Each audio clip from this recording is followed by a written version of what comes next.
Today we're going to unbox and take a quick look at the LG Leon from T-Mobile. This is another in a series of very inexpensive devices, coming in at under $100, and it's another device that is 4G capable. It has a 4.5-inch FWVGA touchscreen, 1.2 GHz quad-core processor, 5 megapixel camera, and of course it does come running Android Lollipop. So let's break it open and take a look at it. There we go. Definitely very minimalistic packaging. Can't complain about that. We'll put the phone off to the side for just a minute and we'll see what else comes in the box. There's a T-Mobile SIM card. Interestingly enough, a micro USB charging cable with wall wart that are all connected that does an output of 5.1 volts at 0.7 amps. Very interesting to see that in one part instead of two. The battery for the device, which is 1820 milliamp hours. Some T-Mobile activation information and the start guide for the LG Leon. And now moving on to the phone itself, LG Leon LTE. Here's the front-facing camera. It says take selfies with a gesture shot, just like you can do with a lot of the other higher end LG models. I seem to remember also reading this does the knock code turn on, so you should be able to hit it in certain ways to get it to unlock the screen. And it does have those rear facing buttons that LG has made so popular at this point, and that rear facing speaker that everyone absolutely does not like. There's the rear facing camera with LED flash, no buttons on either side.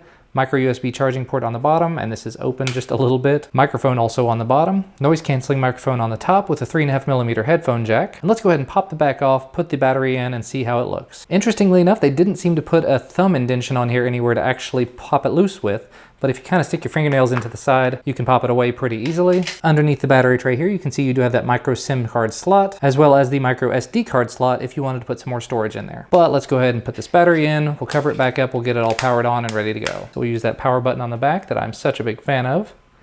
I'm a user of the LG G4, so I've definitely gotten used to that. And actually just a bit of a quick comparison here. Here's the G4 next to it, just for sort of size comparison's sake. So it's definitely quite a bit smaller, but they do still share a lot of the same design. And we are starting up now. It did the same kind of thing when it first turned on that I saw with my LG G4. It did the little Android logo. Don't know if that was the factory reset or if it was some sort of an update or something, but it does say optimizing apps. So it looks like there may have been some sort of a minor update that just automatically happens. Again, that's something that LG kind of does. All right, the apps are now starting. And there we go. We're ready to go through the wizard now. What kind of internet connection? We're going to use Wi-Fi. I actually kind of like this wizard, how it does everything all on one screen, so you don't have to keep hitting next over and over and over again. All right, so we'll hit next now, checking the connection. And this is the Lollipop setup wizard stuff here you can see. Now it is checking for software updates, and it wants me to add my Google account. Now this is an interesting one I haven't seen. Adjust the date and time if necessary. We'll go ahead and hit next there. Get your apps and data. We're not going to do that at the moment. We'll set this up as a new device. Set a screen lock. No, we're not going to do that right now anyway. Set up the Google services for location. Here it says we can select which home screen we'd prefer, the standard one or the one designed to be more like a feature phone, better for maybe kids and for senior citizens, things like that. We're going to stick with the standard home for right now. Here we've got information on the name, and we can add our phone number if we want, just in case the phone gets lost. We can set up a knock code if we're so inclined. The knock code, like I said, so you can tap 4 times or whatever to get it to come on, or skip that as well. You can set your button combinations down at the bottom to be whatever you'd like. I do kind of prefer this combination, but I'm going to do the darker buttons. We'll hit next. It says please insert a SIM to continue, but I'm not going to do that at the moment. And there you go. We're at our home screen.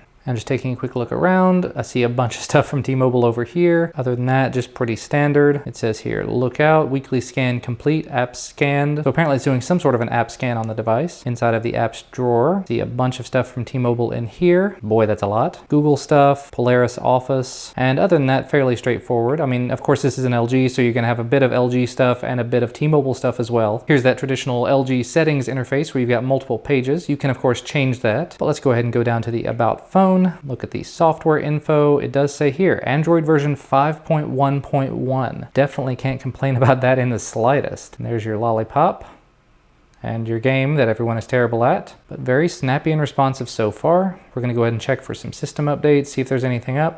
It says the system's up to date. Check for app updates, legal documents for LG software. Yeah, next. I agree, moving on. Yep, there are some app updates available. So these are things that actually came directly from LG. But anyway, so far, definitely not a bad looking device. I'll be giving this a try over the next little while. If there's anything you'd like to see specifically about it, let me know down in the comment section below. But definitely nice to see another device you can find for under $100 that does run Android Lollipop, has a quad-core processor, and some halfway decent specs for that price. Thank you guys so much for watching. Make sure to leave a thumbs up down below the video if you like this video, subscribe to receive more videos when they become available, and I will see you again next time.